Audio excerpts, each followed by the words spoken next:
What do the teachers all think about this?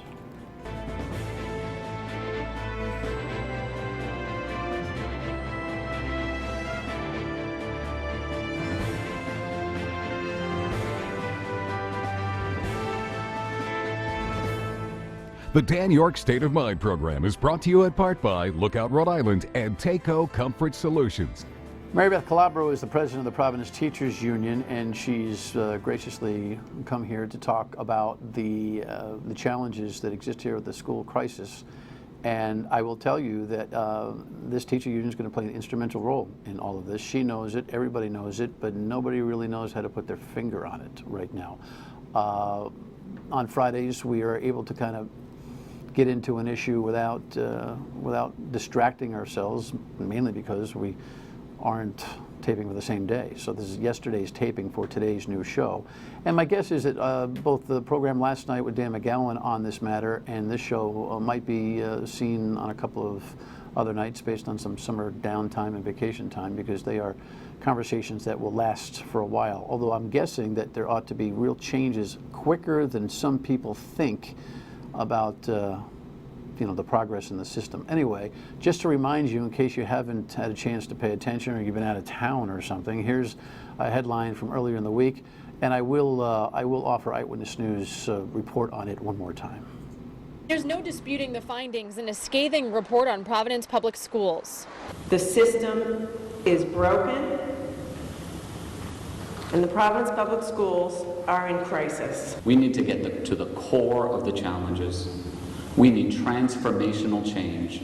Everyone is responsible because we all knew what was happening. Researchers from Johns Hopkins University Institute for Education Policy spent time at 12 city schools and found very little learning going on. Students instead talking on their phones, teachers reportedly not feeling safe, and buildings not even safe to be in. City and state leaders have an enormous task at hand. But on day one of making change, they were short of explaining what exactly will be done. There's going to be a lot of questions. Whose fault is this? Who do we blame? I don't want to focus on that. I want to focus on what do we have to do to get better. Mayor Jorge Alorza could not say yet if anyone will be fired, adding that the thick teacher contracts pose a roadblock in making real change. There are forces that preserve the status quo that are just too strong. And that's what makes it so appealing to have some kind of partnership with the state. Yeah, that's being shoved down his throat. And by the way, can you imagine at the State House, the governor, the mayor, and the commissioner came together, and it didn't even dawn on this mayor to say, first thing I'd like to say is, I'm sorry. Second thing I'd like to say is, it's my responsibility. Third thing I'd like to say is, I'm going to need some serious help, and I'm not sure I'm the guy to do it. Those would be the things that a responsible, caring, in touch, clear-thinking leader would do. And it hasn't been accomplished. The governor, by the way, with this, I don't want to blame anybody, that's a waste of time. That is typical, because it sounds right, and it kind of gets this kind of thing going where you say, I'm going to deep think this as I lead from 36,000 feet. And fat guys on the radio like Dan York will probably be calling for heads, and that's theatrical. And I'm going to position myself so that we sound a little bit more ethereal about the entire. That's ridiculous. I asked the question for the 5th or 6th or 12th time this week. What major organization, public or private, do you know of substance and size goes through a scathing report like this and doesn't find their CEO and key management people losing their gigs, either by volunteering to do so or being forced to do so? The answer is what Dean Wormer would tell you, 0.0. If the players, who all are to blame, who knew this was as bad as it is, are still in place, well, what evidence is there that the taxpayer money that will be invested in this, because it's going to be more than we're spending now, will do well with it? Because the ed commissioner is going to run the show all by herself? Let me remind everybody what she was hired to do. She's the Rhode Island Commissioner of Education, not the new superintendent of the Providence City Schools. I turned to the president of the Teachers Union for the Providence City Schools. That's what she was hired for, correct? Correct. Yeah. State of Rhode Island. Yeah. We have an interim superintendent that's soon to be named. All due respect to Ms. Smith, to babysit the situation until She's the interim for the interim, yes. until whatever happens. Right? Executive summary, if you would. Welcome, by the way. Thank you. Thank you. Thank you for Did you having get some me. sleep last night? Because you said last night at this event that we showcased you. Oh no, that'll be in the next package. You'll see it in the next package. You said you hadn't slept in 2 nights. No. Was that hyperbole? No, it's not. You're tired. I'm exhausted. You're exhausted, and you are what? Sick. About? This whole report. Don't tell me you're surprised, like every other Joker's doing. Like the No, governor I'm said, not. "Oh, I knew it was bad." No, I'm But- not. I'm not and who's surprised. surprised? I'm not surprised. I'm not surprised about the conditions. You know as well as I do. I have been squawking about the Rats, conditions. asbestos, security. Are you telling me? I have documentation. You know that. I have put the conditions of our buildings on blast since I got in my seat. Okay. So I'm not surprised about that. Okay. I have been talking about morale since I got in my seat. I'm not surprised about that. What I am surprised about is the level of engagement. I am surprised about the lack of rigor. I am surprised about those things because I do go to schools. It's not like I don't go to schools. I do go to schools and I see what our teachers are doing. And I know how hard they're trying. So I take issue with no learning is going on. I didn't get that from the report. There are I read the report. several statements in there that say that there is little to no learning going on. In spots, in Yeah. places. And so, while that may be the case in some spots, I'd like to know where, and I'd like to be able to address that. Well, it'll be very interesting because the report, and please read the report, DohertyPR.com has links and yeah, find it anywhere. Please, please, this is not the Mueller report. Just please read this report. Yeah. Identities of the schools in this public report are not, it's hard to mix and match. It you know, is. school L versus school G, da da blah, E, da B. yeah. So you need to, it'll be, well, let me ask you this. As the head of the teacher union, are you going to forcefully ask to have the executive portion of this offered to you so you can mix and match? I have asked for it, and Are you getting it? I've been met with a little bit of resistance right now. By whom? A couple of people on the committee. Because one of the people had made a statement about a teacher, and I was horrified by the statement that was made, and I want to know who that teacher is. And that person won't tell me. And Well, so that's I that. will, Their role is the commissioner. The commissioner should tell you. and The state should tell you, and not she the and I author will, of the she report. will. I will have that conversation. Yeah, you need to know that stuff. Well, I do absolutely need to know that stuff. Because one of the things that I think you have that you're going to have a real big challenge with is trying to figure out, and I say this with all due respect to you. Please don't take this personally. You got to figure out if you got to go. Yep. I mean, everybody's got to figure out if they got to go. Now, the teacher union will decide whether you got to go. Yep. No one can. I don't believe there's any statutory power for the state to say, "Hey, Maribeth, you got to go too." Yeah. No, there isn't. There's no doubt that by the way, do you agree with me that there's no doubt that the mayor's going to be sucking his thumb on the sidelines within a month? I think that there should be of serious consideration and reflection at the top level for him to say, I didn't do what I needed to do and I need to remove myself from the situation. Which means the school committee, which is all just, his hench people, they're useless, so they'll have to move over. And the city council is going to have to say, well, we don't know what the hell we're doing. So the city side is going to have to be excused from this. And the interesting part, right, will be what is the format of the state's movement here? Is it the Central Falls model? Because that hasn't worked. No, that hasn't. I will say this, though. I know that we have an appointed school board. they don't act like an appointed school board. I will be honest with you.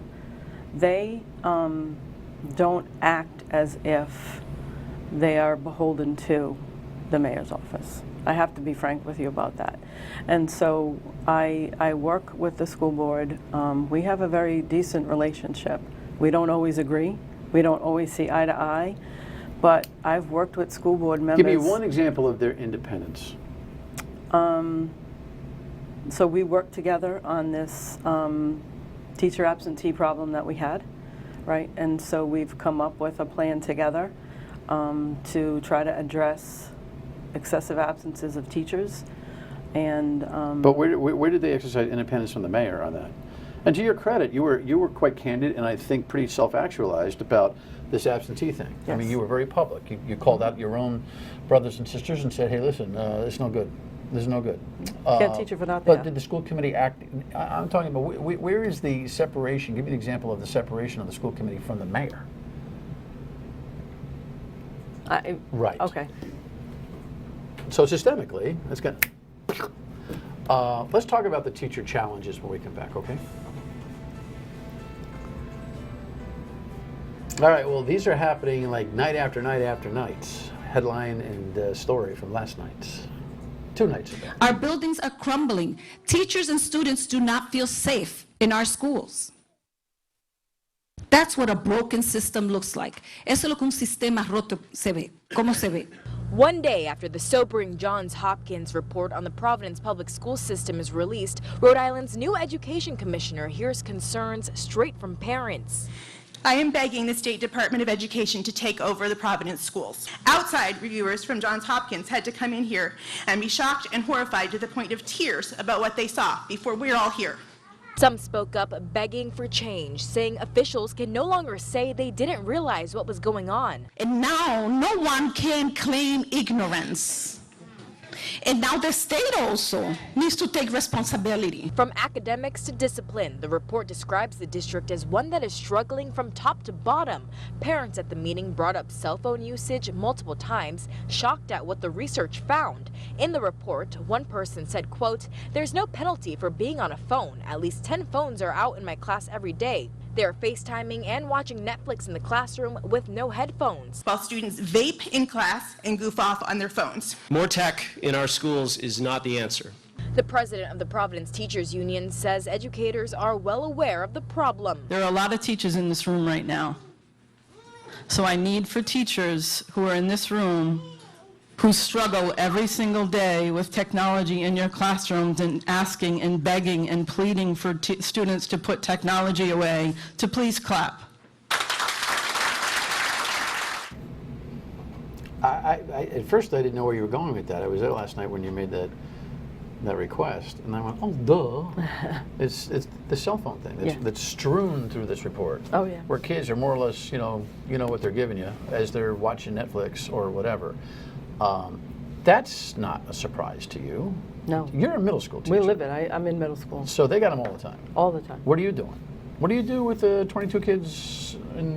Is it 22? How many you got? 26. You got 26 kids. Mm-hmm. How many have cell phones in their hands during instruction? All of them. More than half. Half of them. More than half. What do you do? Take your president hat off and give me your teacher hat. What do you do? Your teacher hat asks them to put them away. Ask them again. Ask them again. And now we're 5, 10, 7 minutes, 15 minutes into losing instructional time. And then you start the lesson because there are kids who don't have their phones out and they're losing instructional time. So... Do kids turn on each other? No. Come on, man. No. No. No, because they're afraid. They're afraid. They won't do that. They won't do that. Mm-mm. What's the solution to that? Just that. We need to have a policy, a clearly defined policy that exists throughout the entire district, every school, every classroom, that says no cell phones allowed. And there needs to be... And when they go, then what? Then there needs to be a consequence for it. Like? The principal takes the cell phone, maintains the cell phone until the parent comes and picks it up. And the next time, keep the phone until the parent comes and picks it up. Harder and harder to do. It's very hard to do. Through the high school. It is, now you because got they're the older, physicality, right? They're and older. then all of a sudden it's blah, blah, blah, Right. right?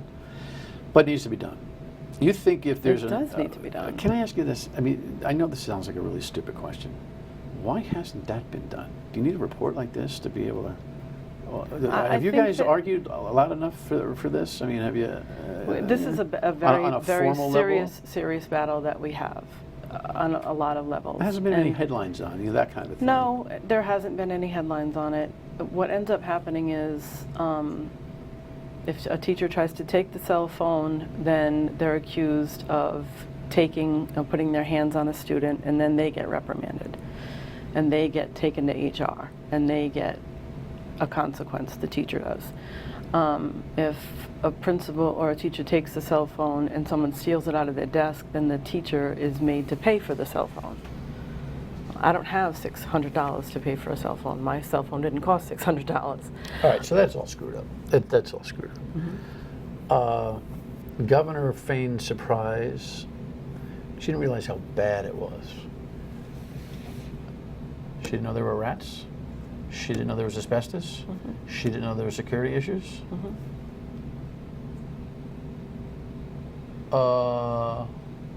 What?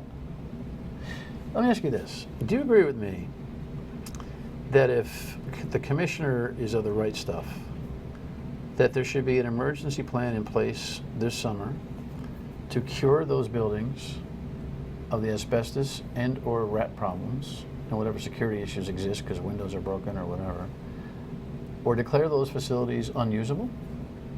If Yes. this is the emergency that this reportedly is, Yes. before I even, if I'm the ed commissioner, and again, I don't have any curriculum experience, so I'm not going to play that game, but if I'm the new boss, I'm going to say, hey, Maribeth, here's the deal. To build goodwill with you and to bring the kids back to some level of sanity and security, I need you to help me identify every rat-infested and asbestos thing building, because we're gonna, and if I got to stand on my head at the State House for an extra $5 million or what is necessary to bring safety to the planet, that's what I'm going to do. And if I got to send kids to Cumberland or the locker room at the Dunkin' Donuts Center for education because it's clean and safe, that's what I'm going to do. Would that make sense to you? Yeah, and we talk about, this Maslow's hierarchy of needs, right? Sure. Safe, warm, and dry. And Well, that's not, safe, warm, and dry is a cliche. Right, and not lead and asbestos ridden. So if we can get kids into these buildings that are rat-free, lead-free, asbestos-free, and clean water that's not orange, brown, or even black in some circumstances. Some that may not be, they may not be school buildings. I mean, they may not be school buildings. Right. The teacher union going to support that? Absolutely. I mean, they may be garages. I mean, they may be former fire departments. I mean, schools may be broken up. Right. But this is if that triage plan doesn't come into place, then everyone is full of baloney. So it's interesting that you say this, because I sent a letter yesterday or 2 days ago to city, because we have, I think I counted 17 outstanding grievances for physical plant issues, significant physical plant issues that have not been addressed, and we've tried to mediate over the course of the year.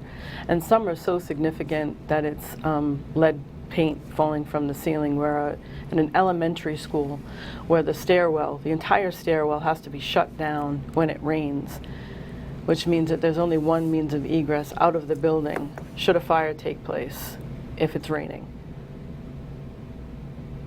That should have been a priority. The first time that grievance crossed someone's desk, that weekend, work should have occurred.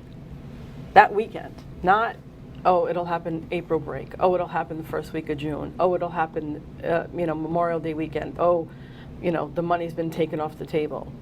Really? So I sent a letter to the city highlighting all of these grievances and stating that if by this Friday I don't hear, I'm bringing it to the media. And you will get a list of all of these outstanding grievances that they have ignored. Well, now it's not school L and school K and school M and school S. No, and now you're going to know exactly what schools. Right. We come back. What responsibility do the teachers take in all this? Stay with us. Right. I think the conversation about what role you want to have in this is premature. I mean, there's going to be some things that are laid out you're going to have to react to. Yeah. Let me ask you this. Do you want to lead this union through this crisis?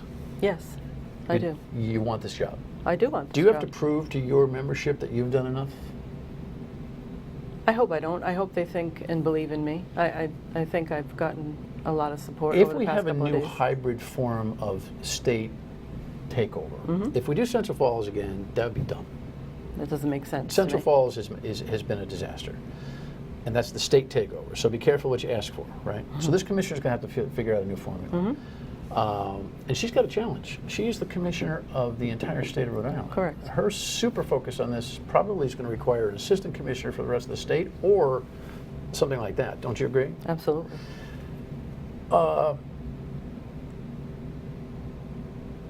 If there's a challenge to the legitimacy of the contract by a declaration of receivership, untested, unlike on the city side where contracts get busted up, you going to scream and complain about that? Am I going to complain about it? Yeah. I mean, You're going to hold to this alleged thick contract, or are you ready? Are you working on your side to say, you know what, we need to come to the table ourselves voluntarily and rescind or take away or relieve some of the demands and processes that we've already had in place? so And that's you got a minute for that answer. I apologize. I know that's a really big question for a minute, but I am willing to come to the table and have discussions about things.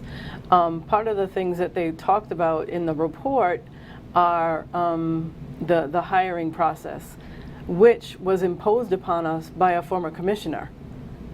So Which one? McWalters. Okay. So that came through a federal mediation process. So I would love to have a conversation. We don't get no time for federal mediation around here, right? Right. I mean, we don't have anything. So- there's going to have to be a lot of give and take. Right. Don't you agree? So I would love to have a conversation So about if that. there are extra professional days, and if there's lesser sick days, or whatever, I'm just.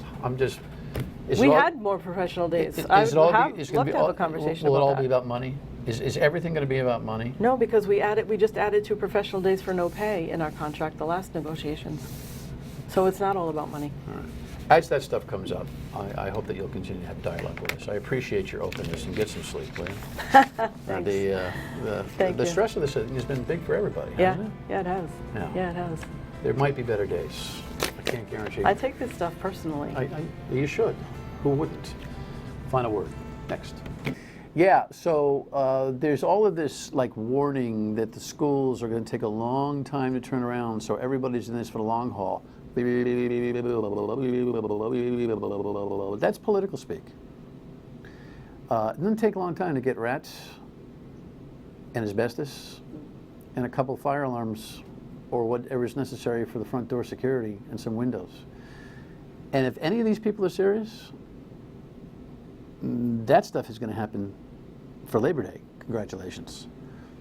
And if it doesn't, just know it's all a sham. I'll see you next week.